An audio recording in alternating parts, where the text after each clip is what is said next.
تکون خلافۃ علی منہاج النبوہ، پھر ایک دور آئے گا خلافت علی منہاج النبوہ کا۔ یہ محمد الرسول اللہ کی نوید ہے، وہو صادق المصدوق، وہ سچے ہیں، ان کی صداقت پر خود اللہ گواہ ہے، لہذا وہ دور آ کر رہے گا، اس میں کسی بھی بندہ مومن کے لیے کسی شک و شبے کی کوئی گنجائش نہیں۔ اگلی حدیث اگلی سنیے، اب جب یہ دور آئے گا تو عالمی ہوگا، جیو ورلڈ آرڈر نہیں ہوگا، جسٹ ورلڈ آرڈر ہوگا۔ یہ نیو ورلڈ آرڈر NWO، حقیقت میں جیو ورلڈ آرڈر ہے JWO، لیکن اسی کو بدلنا ہے جسٹ ورلڈ آرڈر آف اسلام، اور وہ گلوبل ہوگا۔ دو حدیثوں کا تذکرہ کر دوں۔ حضرت ثوبان حضور کے ایک آزاد شدہ غلام تھے، وہ روایت کرتے ہیں، مسلم شریف کی روایت ہے، یہ صحیحین میں فرماتے ہیں کہ حضور نے ارشاد فرمایا، ان اللہ زوالی الارض فرائیت مشارقها ومغاربها وان امتی سیبلغ ملکها ما سئل لی منها، رواہ مسلم رحمہ اللہ۔ حضور فرماتے ہیں اللہ تعالیٰ نے میرے لیے پوری زمین کو لپیٹ دیا، یہاں تک کہ میں نے اس کے سارے مشرق دیکھ لیے، سارے مغرب دیکھ لیے، اور سن لو مجھ سے، ٹیک اٹ فرام می، میری امت کی حکومت ان تمام علاقوں پر قائم ہو کر رہے گی جو مجھے زمین کو لپیٹ کر اور سکیڑ کر دکھا دیے گئے۔ گلوبل ہوگی کہ نہیں؟ دوسری حدیث سنیے، یہ پھر مسند احمد ابن حنبل کی ہے۔ حضرت مقداد ابن الاسود رضی اللہ تعالی عنہ فرماتے ہیں، حضور نے فرمایا، لا يبقى على ظهر الارض بيت وبر ولا مدر الا ادخله الله كلمة الاسلام بعز عزيز وذل ذليل، اما يعزهم الله فيجعلهم من اهلها او يذلهم فيدونون لها۔ یہ ہے حدیث مسند احمد ابن حنبل کی۔ اور حضرت مقداد فرماتے پھر میں نے کہا اچھا تب تو ہو جائے گی وہی بات، وَيَكُونَ الدِّينُ كُلُّهُ لِلَّهِ، دین کل کا کل اللہ کے لیے ہو جائے گا۔ حدیث کا ترجمہ یہ ہے کہ حضور نے فرمایا، روئے زمین پر نہ کوئی اینٹ گارے کا بنا ہوا گھر رہے گا، نہ کوئی اونٹ کے بالوں کے بنے ہوئے کمبلوں کا خیمہ رہے گا جس میں اللہ تعالیٰ کلمہ اسلام کو داخل نہ کر دے۔ لیکن یہ داخلہ دو طریقے سے ہوگا، بعز عزیز و ذل ذلیل، یا صاحب عزت کے اعزاز کے ساتھ، یا کسی مغلوب کی مغلوبیت کے ساتھ، یعنی یا تو اللہ تعالیٰ ان کا اعزاز فرمائے گا اور وہ کلمہ اسلام کے خود قائل ہو جائیں گے۔ جب گھر والا خیمے والا اسلام لے آئے گا تو اسلام اس کے گھر میں داخل ہوگا، اس کو بھی عزت نصیب ہوگی۔ وَلِلَّهِ الْعِزَّةُ وَلِرَسُولِهِ وَلِلْمُؤْمِنِينَ، عزت تو حق ہے اللہ کا، اس کے رسول کا اور اہل ایمان کا۔ اور اگر وہ اسلام قبول نہیں کرے گا تو یوت الجزیۃ عن ید وہم صاغرون، چھوٹے ہو کر رہنا پڑے گا، جزیہ دینا ہوگا، اسلام کی بالادستی قبول کرنی ہوگی۔ بتائیے اس کے بعد بھی کوئی شک ہے؟ یہ ہے آسمانی نقشہ۔ یہ اللہ فرما رہے ہیں واللہ متم نورہ ویابی اللہ الا یتم نورہ لیظہرہ علی الدین کلہ ولو کرہ المشرکون، یہ اللہ کا فیصلہ ہے۔ ادھر یریدون لیطفئوا ہے، یہ زمینی نقشہ ہے۔ اب شکل کیا ہے؟ اب میں آپ سے عرض کر دوں کہ ان دونوں کے مابین جو خلا نظر آ رہا ہے، کوئی شخص یقین کے ساتھ نہیں کہہ سکتا کہ اب حالات کا کیا رخ ہوگا، اس لیے کہ ظاہر بات ہے قرآن مجید میں مستقبل کے بارے میں خود حضور سے کہلوایا گیا، وَإِنْ أَدْرِي أَقَرِيبٌ أَمْ بَعِيدٌ مَا تُوعَدُونَ، لوگوں مجھے معلوم نہیں ہے کہ جس بات کی تمہیں خبر دی جا رہی ہے وہ قریب آ چکا ہے یا دور ہے۔ وَإِنْ أَدْرِي لَعَلَّهُ فِتْنَةٌ لَكُمْ وَمَتَاعٌ إِلَىٰ حِينٍ، اور میں نہیں جانتا، ہو سکتا ہے اللہ کچھ اور مہلت دے دے تمہیں، اور کچھ اور آزمائش جو ہے اس کے لیے تمہارے لیے کوئی اور مہلت عطا فرما دے، ہو سکتا ہے۔ تو میں بھی کسی دعوے سے نہیں کہہ رہا، لیکن دو امکانات ہیں۔ امکان نمبر ایک کیا ہے؟ ابھی عالم اسلام کا ایک سالڈ بلاک ہے جو یہودی ورلڈ آرڈر کی نگاہوں میں کھٹک رہا ہے۔ میں کھٹکتا ہوں دل یزداں میں کانٹے کی طرح۔ اگرچہ ان کی اسٹریٹجی کیا ہے؟ ایک ایک کر کے ان کے حصے بکھرے کر کے تیا پانچا کرو۔ ابھی وہ بلاک کون سا ہے؟ ایران ہے، افغانستان ہے، پاکستان ہے، اور روسی ترکستان سے آزاد ہونے والی جو ریاستیں ہیں، یہ ایک سالڈ بلاک۔ یہ عجمی مسلمان عربی نہیں، عربی گئے، یہ نوٹ کر لیجئے، اس لیے کہ عربوں کو اللہ نے فضیلت دی تھی، محمد ان میں سے تھے صلی اللہ علیہ وسلم، یہ رتبہ بلند ملا جن کو مل گیا، لیکن ساتھ ہی اللہ نے دھمکی بھی دے دی تھی سورہ محمد میں، ان تتولوا یستبدل قوما غیرکم، اگر تم پیٹھ دکھا دو گے اس مشن کو جو ہم نے تمہارے حوالے کیا ہے، تمہیں ہٹائیں گے، کسی اور کو لے آئیں گے۔ اور یہ بات ہو چکی ہے 13ویں صدی عیسوی میں، 1258 میں جب سقوط بغداد ہوا ہے، عربوں کے ہاتھ سے عالم اسلام کی قیادت چھین لی گئی، معذور کر دیے گئے۔ اس کے بعد قیادت کن کے ہاتھوں میں آئی؟ ترکوں کے ہاتھ میں، ترکان تیموری ہندوستان میں، ترکان صفوی ایران میں، ترکان سلجوقی مڈل ایسٹ میں، اور ترکان عثمانی کا تو کہنا ہی کیا ہے، وہ ایشیا مائنر سے چل کر آپ کو معلوم ہے کہ مشرقی یورپ کا کتنا بڑا علاقہ، دی گریٹ آٹومان امپائر اس صدی کے آغاز تک قائم تھی۔ اس صدی میں عجیب عجیب معجزے ہوئے ہیں۔ گریٹ آٹومان امپائر جو 3 بر اعظموں پر محیط، نام و نشان ختم۔ The great U S S R, نام و نشان ختم۔ اب تو روس صاحب ایک ملک کی حیثیت سے رہ گئے۔ یہ اس صدی میں دو اور وقت نہیں ہے میں اور آپ کو کیا بتاؤں، اس صدی میں تو بڑے بڑے عجیب عجوبے ہوئے ہیں، بڑی بڑی 2 عظیم جنگیں ہو چکی ہیں، تیسری جو ہے سر پر کھڑی ہے، دور نہیں ہے، جس کو حدیث میں کہا گیا ہے الملحمۃ العظمی، تاریخ انسانی کی عظیم ترین جنگ، اور وہی صلیبی جنگ جس کا آغاز بوسنیا سے ہو چکا ہے۔ بہرحال اس وقت جو میں کہہ رہا تھا، ورنہ میرے پاس تو یعنی یہ کہ درد دل کہنے کے لیے وقت نہیں ہے، مجھے اپنی بات کو محدود کرنا پڑ رہا ہے، لیکن میں اب آ رہا ہوں اصل موضوع کی طرف، کہ ایک امکان تو یہ ہے کہ اس بلاک میں اسلام کا احیاء ہو، اور اس کے لیے کچھ نویدیں بھی موجود ہیں احادیث نبویہ میں۔ وہ تو آپ نے سنا ہوگا اقبال کا شعر، میرے عرب کو آئی ٹھنڈی ہوا جہاں سے، میرا وطن وہی ہے، میرا وطن وہی ہے۔ حدیث میں آتا ہے یخرج ناس من المشرق یوتئون للمہدی، یعنی سلطانہ، مشرق سے فوجیں نکلیں گی کہ جو کہ مہدی کی حکومت قائم کریں گی۔ یہ مہدی اہل تشیع کے مہدی اور ہیں، ہمارے مہدی اور ہیں۔ اہل تشیع کے عقیدے کے مطابق ان کے بعد میں امام جو روپوش ہو گئے تھے وہ امام مہدی ہیں، وہ ظاہر ہو جائیں گے، ابھی امام غائب ہیں، پھر وہ ظاہر ہو جائیں گے۔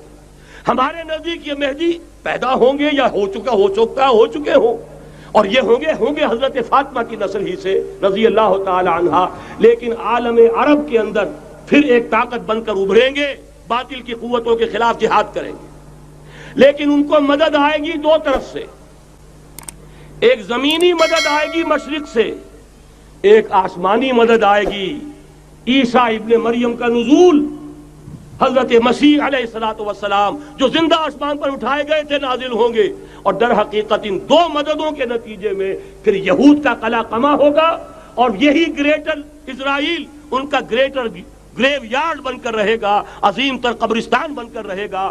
اس کی بڑی واضح حدیثیں موجود ہیں، اس کی بڑی تفصیلی خبریں موجود ہیں، یہ احادیث کی کتب کے اندر، بدقسمتی سے ہماری اس کی طرف توجہ نہیں۔ ایک تو یہ ہو سکتا ہے، اسی طریقے سے ایک اور حدیث ہے، یخرج من خراسان رایات سود، اور یہ مسلم شریف کی روایت ہے، نوٹ کیجئے گا، نہیں ترمذی شریف کی روایت ہے، یخرج من خراسان رایات سود لا يردها شيء حتى تنصب بإيلیا، اور خراسان حضور کے زمانے میں آج کے افغانستان کا نام تھا۔ یہ افغانستان میں جو جہاد ہوا ہے، غلطیاں ہوئی ہیں اور غلطیوں کا خمیازہ بھگت رہے ہیں۔ یہ تو اللہ تعالیٰ کی سنت ہے جس میں اللہ نے صحابہ کو بھی ایگزمپٹ نہیں کیا، غلطی کی سزا دی ہے۔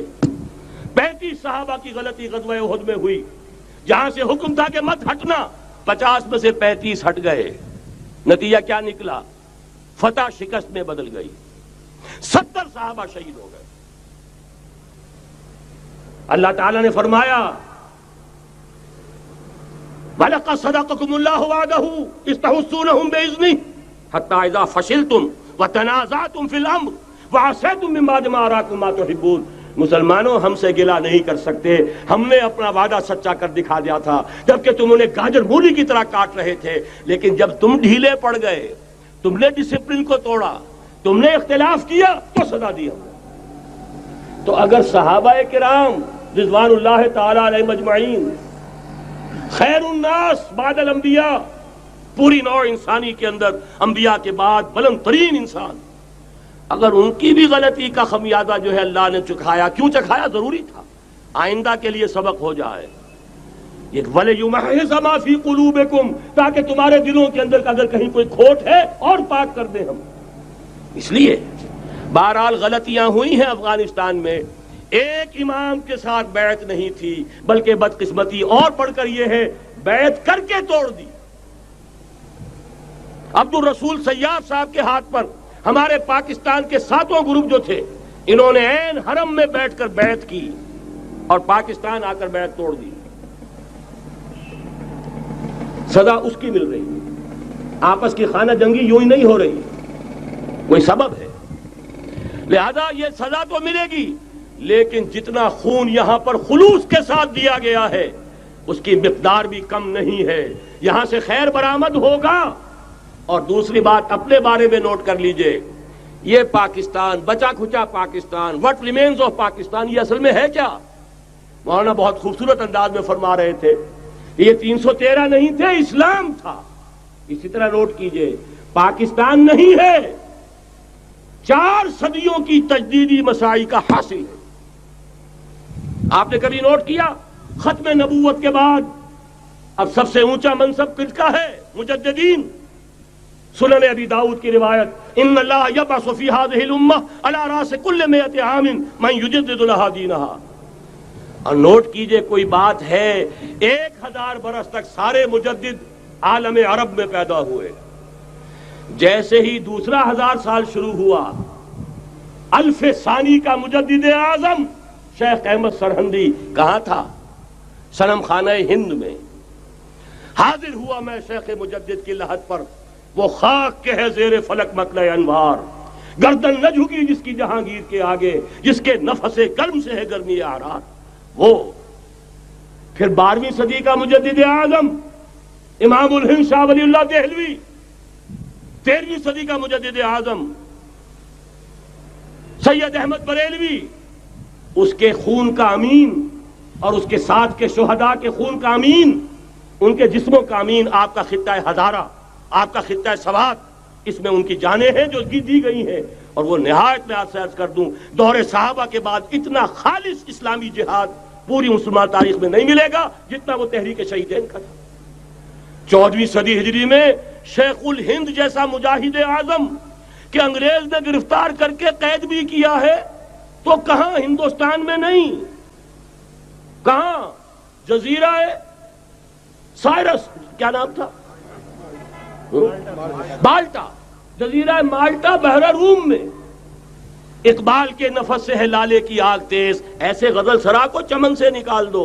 کہیں ہندوستان کی کسی جیل میں ہوا تو شاید اس کے نفس کی گرمی ہی سے کوئی حرارت پیدا ہو جائے۔ اور اسی صدی میں، 14ویں صدی ہجری میں، اقبال جیسا مفکر، اسی 14ویں صدی ہجری میں مودودی جیسا مصنف، اسی 14ویں صدی ہجری میں مولانا الیاس جیسا مبلغ رحمہم اللہ، عظیم شخصیتیں آج پورے عالم اسلام میں آپ کو تبلیغی دوست ملیں گے۔ یہ کہاں سے شروع ہوئی تحریک؟ دہلی کی ایک چھوٹی سی مسجد سے، وہ مسجد بنگلے والی اب تو بڑی عالیشان ہو گئی ہے، جب وہاں شروع ہوا تھا کام بڑی چھوٹی سی مسجد۔ یہ سارے کام یہاں کیوں ہوئے؟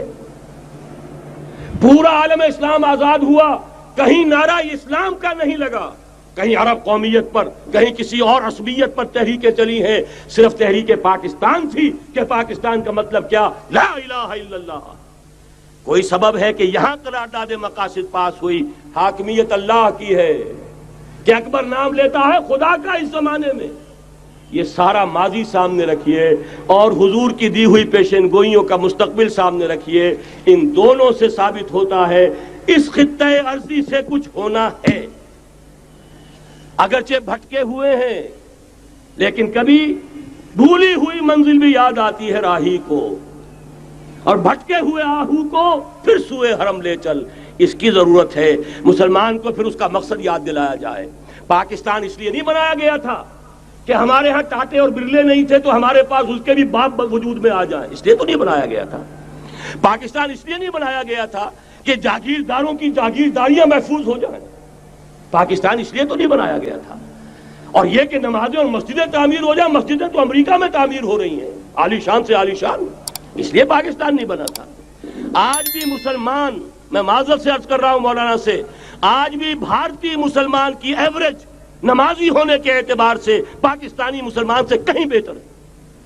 آج بھی برقع نظر آ جائے گا تو ہندوستان میں نظر آ جائے گا۔ میں نے اپنی آنکھوں سے دیکھا چند سال پہلے، جب مکہ مسجد حیدرآباد دکن میں 3 دن مسلسل میری تقریریں ہوئی ہیں، 10,000 مرد اور 5,000 خواتین، اور ان میں سے کوئی بغیر برقعے کے نہیں تھی۔ ایک سیلاب نظر آ رہا تھا برقعوں کا کہ جب جلسہ ختم ہوا ہے رات کے 12 بجے 3 دن تک متواتر۔ یہاں کہاں نظر آئے گا برقع آپ کو؟ یہاں تو جس کے بعد 2 پیسے ہو گئے اس نے سب سے پہلے برقع اتار کے پھینک دیا۔ معلوم اچھی طرح سمجھ لیجئے، یہ چیزیں تو وہاں زیادہ ہیں یہاں کی نسبت۔ اصل ضرورت تھی کہ یہاں اس نظام کو قائم کیا جائے، وہ نظام عدل اجتماعی، وہ جس میں حریت ہو، جس میں عام آدمی بھی خلیفہ وقت کو ٹوک سکے۔ یہ کرتا کیسے بن گیا؟ ایک خاتون بھی کھڑی ہو کر دامن پکڑ لے، عمر تمہیں کیا حق ہے کہ ہمارے مہر کے اوپر پابندی لگا رہے ہو، جبکہ اللہ نے نہیں لگائی۔ اللہ قرآن میں قنطارہ کا لفظ استعمال کر رہا ہے۔ ڈھیروں سونا دے دے کوئی شخص اپنی بیوی کو مہر کے اندر، طلاق دیتے وقت اس میں سے کچھ نہیں لے سکتا، آپ کون ہوتے ہیں ہمارے حق کے اوپر پابندی لگانے والے؟ اور عمر نے کہا، آج ایک بڑھیا نے وہ اب عمر کو دین سکھایا، آرڈیننس واپس۔ حضرت سعد بن ابی وقاص رضی اللہ تعالی عنہ جو فاتح ایران تھے، وہ گورنر ایسے ہی نہیں بن گئے تھے ریوڑیاں بٹی ہو اور گورنری مل گئی ہو، وہ تو خود فاتح تھے ایران کے، اس لیے گورنر تھے۔ صرف ایک پرچہ پہنچا ہے بارگاہ خلافت میں، حضرت عمر فاروق کے پاس انفارمیشن آئی، سعد نے اپنے گھر کے باہر ڈیوڑی بنا لی ہے اور ایک دربان کھڑا کر دیا ہے۔ حضرت بلال کو بھیجا ہے رقعہ دے کر، اور یہ حکم تھا کہ بلال پہلے تو جاتے ہی ڈیوڑی میں آگ لگا دینا، پھر یہ رقعہ دینا میرا۔ اور رقعے میں لکھا ہوا تھا، اے سعد، لوگوں کو ان کی ماں نے آزاد جانا تھا، تم نے انہیں اپنا غلام کب سے بنا لیا ہے؟ یہ دربان کھڑے کر دیے اپنے آگے۔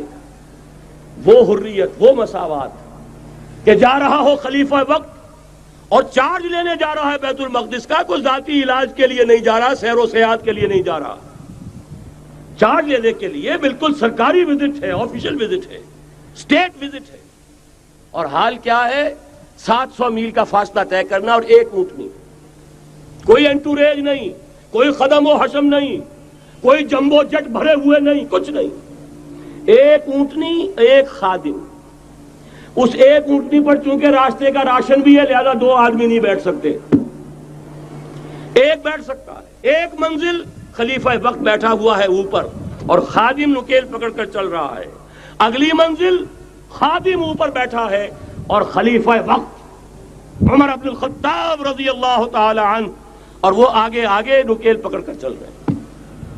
یہ نظام چاہیے آج نوع انسانی کو۔ اس کے انتظار میں، اس کی تلاش میں نوع انسانی نے کتنے تجربے کر لیے، کیسی چھلانگیں لگائیں، ملوکیت ختم کی، آسمان سے گرا کھجور میں اٹکا، جمہوریت آئی نام نہاد، لیکن وہ سرمایہ دارانہ نظام بن کر آگے سے بڑھ کر لعنت بن گئی۔ پہلے جاگیردار مسلط تھا، اب سرمایہ دار اور کارخانے دار مسلط ہو گیا۔ اس سے نکلنے کے لیے زور لگایا، کمیونزم کی طرف گئے، چھلانگ لگائی، اب ایک پارٹی ڈکٹیٹر بن کر بیٹھ گئی۔ انسان رست از یک بنتا افتاد در بندے دیگر، ایک چیز سے غلامی سے نجات پاتا ہے، دوسری میں پھنس جاتا ہے۔ اور کیوں؟ کہ وہ نظام عدل اجتماعی جو محمد عربی کو دے کر بھیجا گیا تھا، اس کے کسٹوڈین سوئے ہوئے ہیں، اس کے کسٹوڈینز کو اندازہ ہی نہیں۔ یہ نسخہ تو ہمارے پاس تھا، ہمیں عمل کرنا تھا اور دنیا کے سامنے پیش کرنا تھا۔ پاکستان بنایا اس لیے گیا تھا کہ ہم اس کا ایک نمونہ دنیا کے سامنے پیش کریں گے۔ قائد اعظم نے فرمایا تھا کہ ہم یہ چاہتے ہیں کہ پاکستان کی صورت میں عہد حاضر میں اسلام کے اصول حریت و اخوت و مساوات کا ایک نمونہ قائم کر کے دکھائیں۔ کہاں ہے وہ؟ بھٹک گئے، سو گئے۔ بہرحال اب بھی وقت ہے، جب تک سانس تب تک آس۔ میرے عزیز نے تو ڈرایا ہے اور صحیح ڈرایا ہے۔ اللہ تعالیٰ نے 25 برس انتظار کیا تھا، پہلے عذاب کا کوڑا پھر مارا ہماری پیٹھ پر۔ وَلَنُذِيقَنَّهُم مِّنَ الْعَذَابِ الْأَدْنَىٰ دُونَ الْعَذَابِ الْأَكْبَرِ، بڑے عذاب سے پہلے چھوٹا عذاب کا مزہ چکھائیں گے۔ لَعَلَّهُمْ يَرْجِعُونَ، شاید کہ لوٹ آئیں۔ وہ ہم سے 1000 میل کے فاصلے پر ہوا تھا، اگرچہ 93,000 ہمارا کڑیل جوان، جن میں غالباً 43,000 فوجی، اور یہ کہ تقریباً اتنی تعداد میں جو غیر فوجی تھے، وہ اس ہندو کے غلام بنے، قیدی بنے، جن پر 800 برس تک، کہیں 600 برس تک، کہیں 1000 برس تک حکومت کی تھی۔ اتنی بڑی شکست کا کلنک کا ٹیکا ہماری پیٹھ پر پڑا۔ پہلے عذاب کا کوڑا آ گیا تھا، 25 برس ہو گئے تھے قمری حساب سے، نوٹ کر لیجئے، یہ نہ سمجھیے 24.25 برس ہوئے تھے، 24.25 برس قمری حساب سے 25 برس تھے۔ اور اب نوٹ کر لیجئے اگلے 25 برس کے پورے ہونے میں اگلے رمضان کی 27 تاریخ تک صرف مہلت ہے، نصف صدی پوری ہوا چاہتی ہے۔ کوئی عجب نہیں اس عذاب الادنا کے بعد ہم جاگے نہیں، ہوش میں نہیں آئے، کوئی عجب نہیں کہ بڑے عذاب کا کوڑا ہماری پیٹھوں پر برس جائے۔ لیکن مجھے یہ یقین ہے، نوٹ کر لیجئے، اگر یہ دوسرا امکان ہو گیا، خدا نہ خواستہ اللہ کے عذاب کا کوڑا ہماری پیٹھ پر برسا، مجھے یقین ہے اللہ ہندوؤں کو مسلمان بننے کی توفیق دے گا، لیکن اسلام کا بول بالا اسی خطے سے ہوگا۔